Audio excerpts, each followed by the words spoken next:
Hi everyone, just as people are trickling in from the waiting room, just a reminder that everyone but Jessica, our presenter today, are gonna be cameras off and mics off during her presentation, and then once she's finished and we open the Q&A session, that's when it's time to sort of turn your camera on and participate in discussion and Q&A. I'd like to welcome you all today and thank you for joining us for this open mic session on the Survey of Interprovincial Trade. Um, I'd just like to begin by acknowledging that McMaster University, as host institution for the Canadian Research Data Center Network, is located on the traditional territory of the Mississauga and Haudenosaunee Nations within the lands protected by the Dish with One Spoon Wampum Agreement. We begin today by giving honor and thanks to the Haudenosaunee and Anishinaabe nations and to recognize our responsibility to respect and honor the intimate relationship Indigenous people have to this land. You can visit Native Land Digital, a space where people can learn more about the lands they inhabit, the history of those lands, and how to actively be part of a better future going forwards together. It gives me great pleasure today to welcome the Special Business Projects team and our presenter today, Jessica Bossé. They're going to talk to us, of course, about the Canadian Survey on Interprovincial Trade. And just one last reminder that everyone except Jessica is going to go camera and mics off while she's presenting. Thank you very much. Over to you, Jessica. All right, I'm just going to go ahead and share my screen.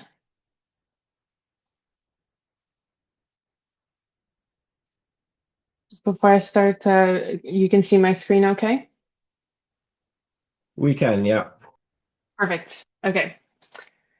So hi, everyone. I'm Jessica Bossé, and I'm a project manager here in the Center for Special Business Projects at StatCan. Also on the line, I have Rob Fair, who's the unit head, and Chris Johnston, who's the section chief. And we are the team responsible for the Canadian Survey on Interprovincial Trade, and we'll be presenting some key results from the survey today. Throughout the presentation, I'll likely be using an acronym of the survey, which is CSIT.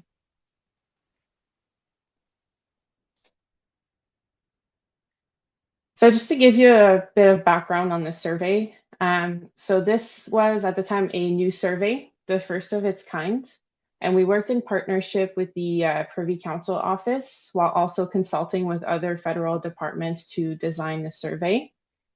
This was part of the federal action plan to strengthen internal trade and came to us via a Treasury Board submission.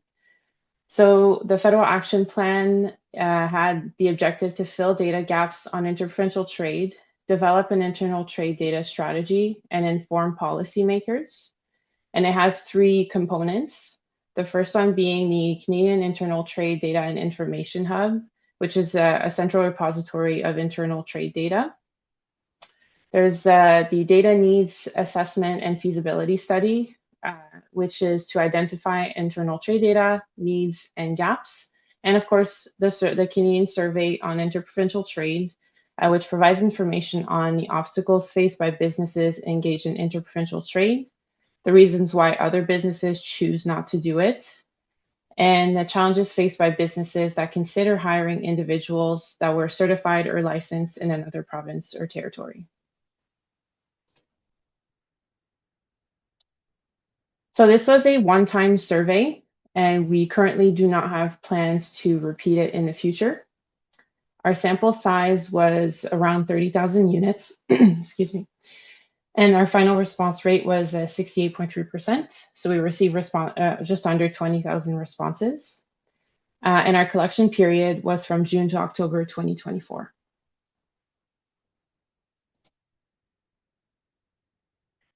So our target population for the survey was businesses with 5 or more employees, those with $50,000 or more in revenue, and that were in sectors that were more likely to do trade across provincial and territorial borders. The parameters for this survey were determined using results from another survey of ours here, which is a Canadian Survey on Business Conditions, specifically the third and fourth quarters of 2023. So in both of these iterations, we included small modules of questions pertaining to interprovincial trade and labor mobility, and we used the results to create our frame for the CSIT. So on the right side, you'll see is a list of sectors that were in scope for our survey.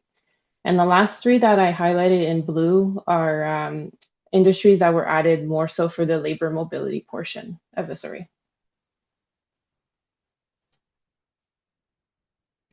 So this is the content that we covered in the CSIT. So we asked businesses about their interprovincial trade activities, so whether they purchased, sold, or transported goods interprovincially. And for each one, we asked the proportion of interprovincial purchases, sales, or goods transported, the provinces or territories that they traded with, and the obstacles that they faced when they did so. And for those that did not conduct interprovincial trade, we asked them why not. We also had a couple of questions on food production activities, licenses, and regulations. We asked them about their future interprovincial trade activities, so if they were planning on continuing or stopping their interprovincial trade activities in the future. We also covered international trades, whether, again, they purchased, sold, or transported internationally. We asked them what regions that they traded with, and also the obstacles that they encountered while doing so. And the purpose of that was to be able to compare with the interprovincial trade data that we collected. And last, we have labor mobility in regulated occupations. So just before I present some key results, I'd like to note that we asked businesses to report for the 12 months that preceded this survey, which would cover a period from anywhere from June 2023 to October 2024, depending on when businesses answered the survey. Since then, Canada's trade relationships have changed, since the data was collected, but the results will still give you a picture of the type of businesses that are more involved in or more likely to be involved in interprovincial trade, and then the challenges that they face.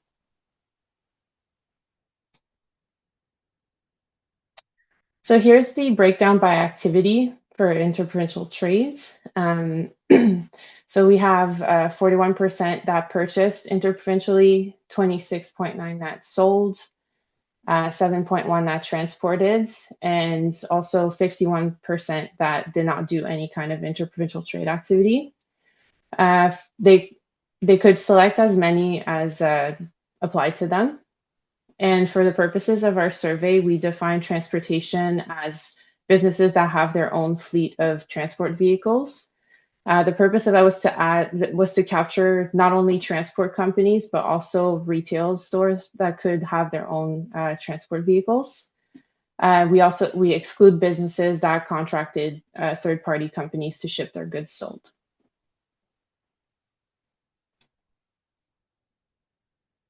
So here's the breakdown, but by province and territory. So just a blue bar here is for the purchased goods or services interprovincially, while the orange one is for sales. Businesses in the territories were more likely to have purchased interprovincially, led by over 3 in 4 businesses in Nunavut, followed closely by the other territories, and this was likely due to their geographical location. On the other hand, we have businesses in Ontario and Quebec that were the least likely to purchase outside of their province. And for selling interprovincially, it was a little more evenly distributed for most provinces and territories. So we had businesses in Alberta that with 31.9% and businesses in Nunavut 12.6%.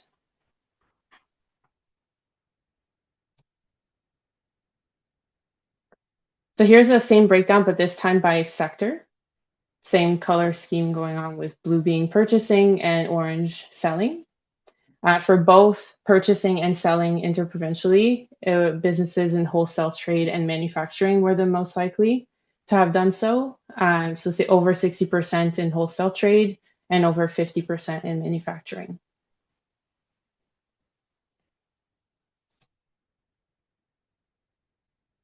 We asked businesses which provinces or territories that they purchased from or sold to. And just important to note here that the numbers displayed in my graph here are of the 41% of businesses that purchased and of the 26.9% that sold interprovincially. So for the suppliers, so where businesses purchased from, They were more often reported to be in Ontario. So this was reported by over half of businesses that purchased, followed by Quebec and British Columbia. For customers, they were more often reported to be in Alberta, British Columbia, and Ontario.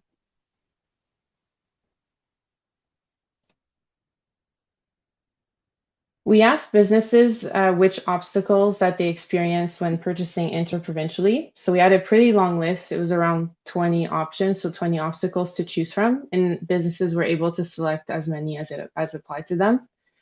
And again, my graph here is displaying numbers of businesses who purchase interprovincially, so still of that 41%. So 64.3% of businesses that purchased said they did not experience any kind of obstacles.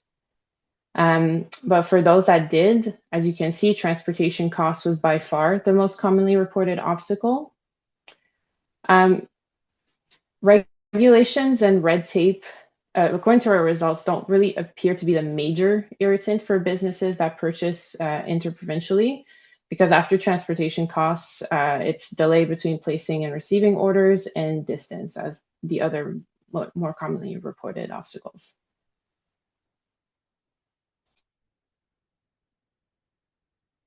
So similar to the last graph, but this time of the 26.9% that sold interprovincially. So again, they were able to select as many as they wanted. 66.2% of businesses that sold said they did not experience any obstacles. But again, for those that did experience some, transportation costs was the top obstacle, followed by distance between point of origin and destination, and lack of profitability.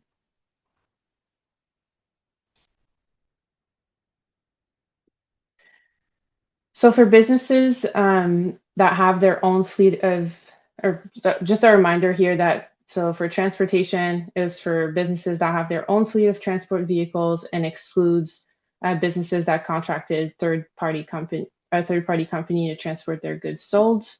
And the results displayed here are of the 7.1% of businesses that reported having their own transport vehicles. So businesses were most likely to transport goods to Quebec, Ontario, Alberta, and British Columbia.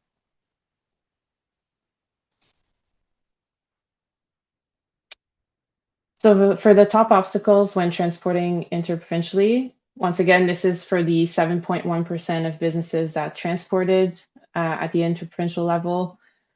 We had a similar long list of 20 obstacles to choose from, and they could select as many as applied to them. 69.6% of businesses who transported said they did not experience any obstacles when they did so. But for those that did, the top three were limited profit due to low freight rates, lack of suitable backhauls, and different fuel sales tax across provinces and territories. So for businesses who reported not conducting interprovincial trade activities, we asked them why not. And by far, the main reason was having no need or interest in doing so.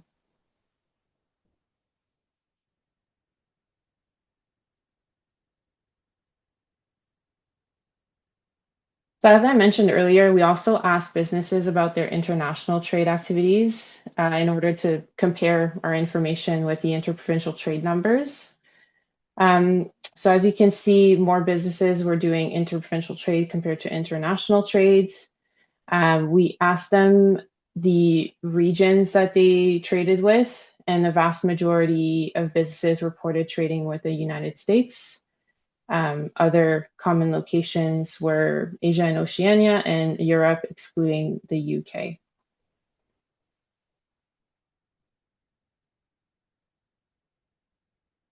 So similar to the interprovincial trade portion, we asked them to report the obstacles that they encountered. So the numbers displayed here are of the 30.2% that purchased internationally and of the 14.5% that sold internationally. So 45.7% of businesses that purchased internationally said they did not experience obstacles, and 55.2% of those that sold internationally said the same. And similar to interprovincial trade, the top obstacle was transportation cost.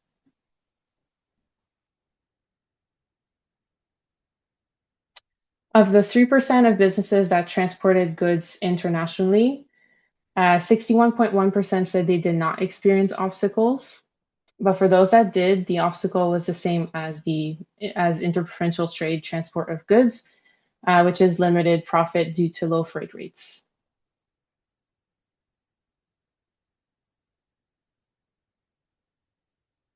So for the labor mobility portion of the survey, we focused on regulated occupations, so anything that required a permit or a license to practice. And we asked businesses if they hired or considered hiring individuals in such occupation from another province or territory. And we found that less than 5% of businesses hired from outside the province or territory, and those that did only hired a few, so 1 to 4 employees. Businesses in the territories were more likely to have hired such individuals. If businesses said they did not hire from outside the province or territory, we asked them, did they ever consider doing it? And we found that 4% said that they considered doing it. And similar to those that hired, the vast majority only considered 1 to 4 employees.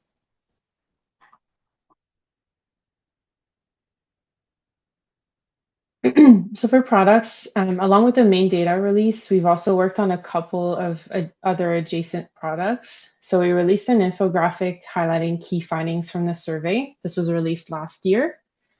All of our data pertaining to the survey and more are available on the Canadian Internal Trade Data and Information Hub. We also have some additional data that was pertaining to interprovincial trade that we published in the Canadian Survey on Business Condition for the first quarter of 2026. We also have a couple of articles coming up that will be published in our analysis in brief series. So on April 17th, we have the analysis on interprovincial trade in Canada, 2023 and 2024, which will be an analysis on the key survey results. And in the summer of 2026, there will be 2 more articles. One is we'll be analyzing the interprovincial trade flows, and the other one will analyze labor mobility in Canada, and that one will be including some CSIT results. So that's it for me. Happy to answer any questions you may have. Okay, thanks so much, Jessica. There's a question from Yisheng in the chat. There is, how does this response rate compare to other surveys of this kind? Our target for this was 50%, just for reference. So we were at 68.3, I think I said, which is we were very happy about. I don't know if Rob or Chris want to discuss. No, I don't mind. It's so there's not a ton of business surveys of businesses, but other comparable surveys will get about 2/3. So the survey of digital technology and internet use got about 2/3. So not totally out of the ballpark for other surveys of businesses, but definitely way higher than any surveys of individuals that you'd see coming out of, almost anywhere. Mm-hmm. Are there any other questions? Don't hesitate, just pop online and say your name and your question as I see Ken there waving. Go ahead, Ken. Right. So I'm Ken at the Labor Market Information Council, or LMIC. The issue of labor mobility has been a really big question for us, as well as a lot of the labor market ministries and the form of labor market ministers as well. From our perspective, the thing that we're especially interested in is the mobility of individuals across provinces, the ability to measure that and measure that by occupation. So I was really curious when you were mentioning the mobility stuff at the end. I was wondering if you could share a little bit more about that. Sure. So in our survey, we had, I want to say it was 15-ish questions on labor mobility. So we asked them, like I mentioned, if they hired or considered hiring. We asked them what occupations they experienced challenges in hiring.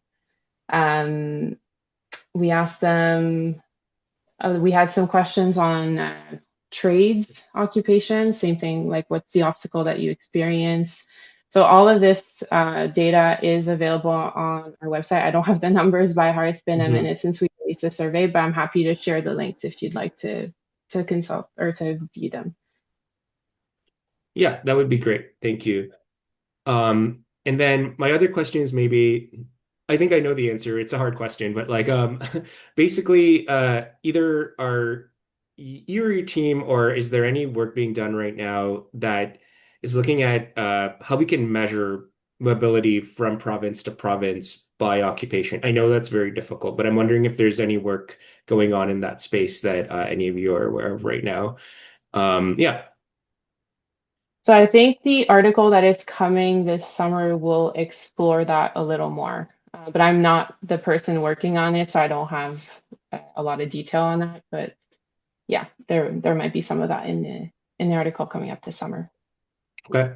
So Ken, just a bit of context, we're a cost recovery shop within Statistics Canada. So what we do is sort of a wide breadth of different projects. This isn't the only project, and we're not an expert on this sort of topic. We're just an expert on building the surveys. Yeah. So just a bit more context there. But the limitation of this survey was that it was a broad breadth stroke and an attempt to capture both trade flows interprovincially, but also labor mobility, which are obviously two very different topics. Yeah. So the way that the sampling was done, we tried, as Jessica alluded to, and I think it was slide 3 or maybe 4, on how we did our sampling was sort of strategic to try and capture the areas that we knew were regulated industries from like a healthcare perspective, right? Like a nurse in Quebec to Ontario type thing. That's what we focused on. We didn't focus on necessarily if I hired a cook from the province of Quebec to come to Ontario. We didn't. That's not what we're targeting. Yeah. So there's obviously many ways to look at this, but we had to look at it from a restrictive standpoint, from the regulations of one province to the next. So it's really common in the engineering field, in the healthcare field, education field. I think those are the big 3, Jess? Yeah, so healthcare, other services, and I'm missing one. One sec. Well, we'll have to. But to answer your question as to who's working on this information, we know it's something that's of an area of highlight right now. I don't know anything personally that's being done on this right now. I don't know if Chris wants to jump in if he's here, but that's something that I know that it's not being pushed aside. We're just looking at avenues to capture the same information. Yeah, I know it's like you pointed out, a really complex and issue with it's hard. Yeah. Well, it's difficult too, right? Because we captured it from the business perspective. So from the hiree or the hirer.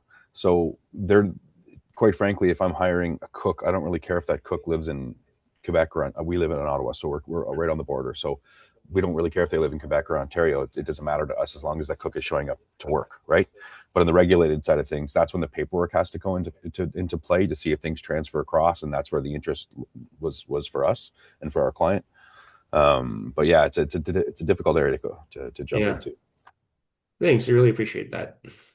Okay, so there's a bunch of questions in the chat. I'm going to try to group them together a little bit. So first one that I'm going to ask is, was the sampling unit the enterprise? And then how are the weights developed? Like, is it by revenue or employment or something else entirely? So the sampling unit was establishment level, not enterprise. For this, how the sampling weights are developed, that is a little outside of my expertise. Rob, did you have anything to add on that? We can include the methodology report after this. Yeah. That's what I'll do. I'll defer to the methodology report. Yeah. Okay. All right. So that'll come. So we will after the session, we'll send out the slides. And if Robert's going to send us the methodology report, then we'll give you everything all at once. Great. Sure. Thanks so much. Okay. So then the next question is about the data. Do the data go down to the goods and product level? And I don't know what HS classification level means, but maybe you do. And if not, I'll ask Stein to come on and clarify. So for our survey, we used the North American Industry Classification System. So it would be at the industry level, not the good end product. And HS, I'm not sure either, actually, what that means. So yeah, as Jessica indicated, it's the NAICS level. So we're at NAICS 3, I believe it is. Okay, so Stein says the harmonized tariff level. So no, we definitely did not go that low. No. Okay. No. Okay, and last data question. did you do any checking with the consistency of this survey with the interprovincial trade data in the supply and use tables?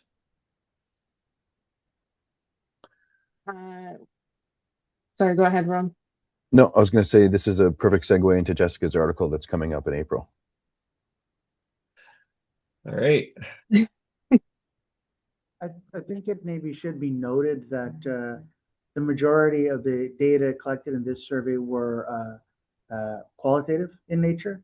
So they wouldn't really jive necessarily with the supply use tables. That would be more for flows. So that would be, it's a kind of a different pieces of data, essentially. Okay. A lot on thoughts and perceptions and intents. Yeah. I guess it would just, you could probably get some kind of a count thing, which maybe is what Jessica's article is about. So, Mm-hmm. All right. And then given that red tape was not a significant barrier, and this is, this is very outside the data, but how would federal and provincial policies help increase interprovincial trade? I would say that that would be more for the policymakers to answer that question. We just collect the data and they will be making the policies to encourage interprovincial trade. Very fair. Okay. Yeah, so I guess, it was a question that was occurring to me as you were presenting was, the selection of the sampling frame seemed to kind of tilt towards getting the kind of result you got where it was, not a lot of interprovincial trade. And I think it's because, the sample probably skewed small for what you'd expect for an export or import, or even if you're thinking about interprovincially. So, how much of what you're seeing and showing us is happening sort of at the top end, and what does that sort of revenue gradient look like? I'll take this one, Jess. I think a couple of things should be mentioned here. So we targeted businesses specifically that we knew were in this realm of doing interprovincial trade, as Jess alluded to in slide, again, 4 or 5, I think it was, from what we have learned from another survey within our division. So it wasn't like a shotgun approach where it was like an equal latitude across all industries. We were focusing heavily on industries that we knew were going to be involved in this based on this previous finding, just so we could understand what the limitations were. So when we did that, when we actually put in the limitations, what the obstacles were, we put a broad breadth in. I want to say approximately 20 obstacles that we expected businesses to say that they had, which would then, allude to policymakers what needs to be corrected. When in actual fact, a lot of what actually came back was the cost of transportation. So it's not something that we can say it's unilaterally across and even across all industries, because we truly did sort of cheat a little bit in our sample, trying to get as many as we could in to get that feedback, because we knew and we know that not all businesses do that. And we always use the analogy of like a barber shop, right? Like a barber shop has no intent onto actually doing any interprovincial trade, right? So yeah, when that question was asked and said, does your business have any intent to do this, or is this not part of your business model? The majority of businesses actually stated, this is just not something we're interested in. Regardless of how you change policy, this isn't going to change. We're just not involved. Okay. And then I guess as a kind of follow-up, JF is asking, is it possible to compare the results of the survey by firm size given the data? So we do have results by 3 categories of we use the number of employees to define size. So our results are released for 5 to 19, 20 to 99 employees, and then 100 plus. So those are all on our website. Okay. I'll just note with the sampling discussion, part of the desire here was to avoid spending a lot of sample on businesses that were likely to say that they had no interest in interprovincial trade and would never have any interest in interprovincial trade. So we were attempting to sort of focus on sectors of the economy where we felt that there was at least a higher potential to actually get positive responses, because that would then tell us what sort of obstacles were at play. Either that businesses were currently experiencing, or obstacles that were keeping them from participating in interprovincial trade. But there didn't seem to be a lot of value in collecting information about businesses who would never participate in interprovincial trade in any circumstance, and therefore knowing that, I mean, I think that was sort of not really viewed as being valuable. So we attempted to sort of focus on sectors where we thought we would get at least some interest in the concept. Okay, so that's a that's an interesting point. I guess it kind of, for the people in this audience, they're going to care about, representativeness and what's a reasonable, research frame for research and using this survey. So it sounds to me like we're not talking about sort of representativeness of the national business space, which, fair enough. But what would we be able to represent as researchers in terms of like, generalizing and trying to understand, sort of a broader picture? Well, I think they are generally applicable. I think it is representative. The issue is that the target population was not all businesses in Canada. It was all businesses of certain size thresholds in certain industries. Okay, so from that perspective, I think they're completely representative. Okay. However, Yeah. we made the decision up front that if we actually attempted to go after the entire economy, we would be burning a lot of sample on businesses that were just going to say, I am not interested and I will never be interested. And, we did have limitations in terms of, what the budget would support in terms of Sure. sample size, right? So we didn't want to waste budget essentially on collecting information from businesses who were clearly not interested in this. So that's why we attempted to sort of focus the efforts on parts of the economy that we thought would actually give us useful information. So I think that it's definitely representative of those sectors of the economy. It just needs to be understood that the target population for the survey isn't all businesses; it's a subsector of the economy. Okay. So maybe I'll ask then, what were the industries that were sort of on the margin where it was like, oh, would we survey them and we didn't quite get there? Like, who do you think is being missed based on your design that you wouldn't, like, just pie in the sky? Like, say you were given an extra $500,000 to do the survey, like which industries would you have expanded to that are maybe missing in this one? That's a hard question. So Yeah. I know for the labor mobility portion, the first one that comes to mind would be maybe education, maybe some subsectors in there. That's the one that comes to mind. But for the like the interprovincial trade of goods and services, from what I recall, I think there was a pretty clear picture as to who was more likely to be involved, and we really focused on those. And I don't remember having to choose or making a tough call on who should be included and who shouldn't. To Jess's point, it was like a drop off, like of the industries that were involved, and then it was a pretty significant drop off, and it was a pretty obvious line where to draw in the sand there. Okay, so the threshold was fairly sort of data driven. Yeah, it wasn't like a shot in the dark kind of thing. It was a clear indication as, okay, this is who we include, this is who we don't include, and then even within the labor mobility side of things, we debated going down sort of rabbit holes as to like further down the NAICS scale, if you will. Okay. And then we just deemed it not worth it to go that route, to use Chris's term, to burn sample. Sure. And is there a paper from the Survey of Business Conditions that's sort of where you got that from? Like, if somebody was writing a paper based on this, could they cite that? Like, is there something they could cite, say, like, here's the reason that this is, a good examination of interprovincial trade here, and we're not really missing too much, right? To Chris's point and to your point. We did have an article on interprovincial trade using the third quarter results of the CSBC that was released in October 2023. But yes, there is an article highlighting the results. So somebody interested could find that. That's great. That's so for Peter's question about the geographic distribution of the businesses, like rural, urban, and distances from other businesses, distances from provincial borders. Is there anything we can say about the geography, like more than just what province or territory it's located in? We don't really have that information, but that's very valid. And if we were to repeat this survey, this would definitely be something to consider for sure.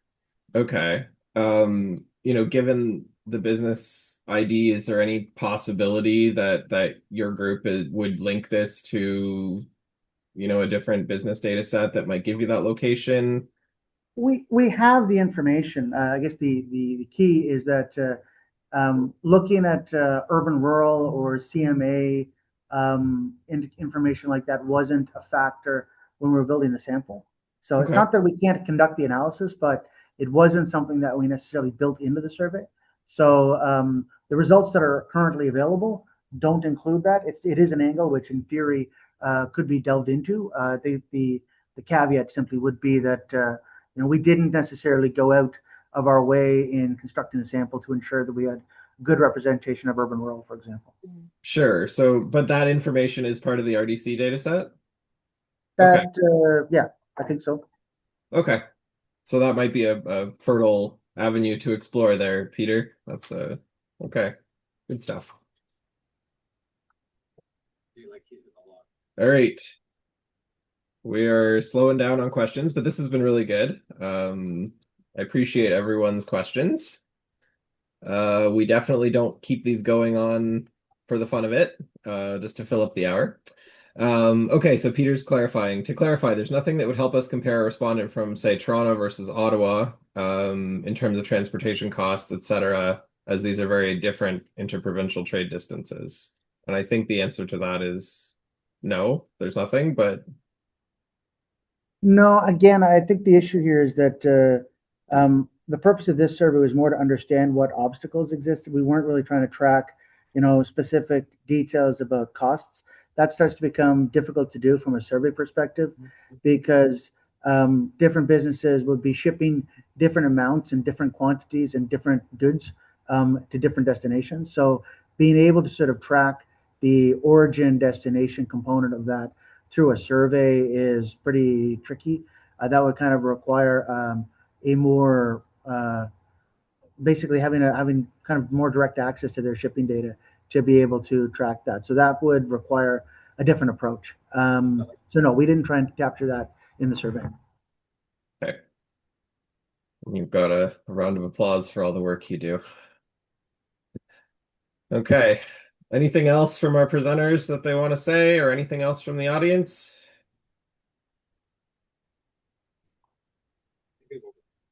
Well, I'd like to echo Peter's appreciation for your time today, and for all your answers to our questions. We certainly appreciate it, and I think this group is looking forward to getting their hands on the data, which are available in the RDCs. So application process is standard, and if you've got any questions about that, feel free to contact your local StatCan analyst, and they can help you out.